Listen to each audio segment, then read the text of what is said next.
siya nagbibiro. Papatayin ako dito. Ibaba mo na yung baril mo. Hindi! Sir, may dalawa pang bala na titira sa baril niya. Ang isa para sa akin. Ang isa para sa kanya. Mapag-uusapan naman natin to eh. Walang pag-uusapan. Sobra yung ginawa na lalaki ito sa akin. Hinakla niya ako. Ano raw? Magsabi niya. Nyaw, nyaw, nyaw, nyaw, nyaw, nyaw, nyaw, nyaw, nyaw, nyaw, nyaw, daw. Ano yun? Eh, ano ba yun? Ang ibig niya sabihin, sinaktan ko raw ang damdamin niya. Ah, alam ko na. Pag-ibig ang problema nito. Oo. Binaha ko siya. Inaruga ko siya. Inalagaan ko siya pag-atahon. Aalawin ang hak.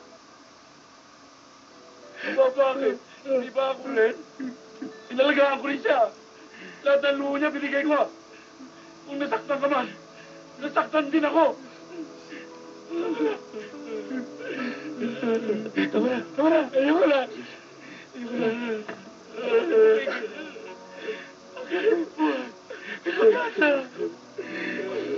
Bakit kayo talaga mo binamahal niyo? Talaga ang gusto sa inyo. Babae lang.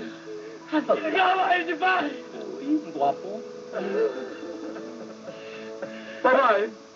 Hindi babae pinag-aawayan namin. Ito pinag-aawayan niyo. Lalaki! Lalaki!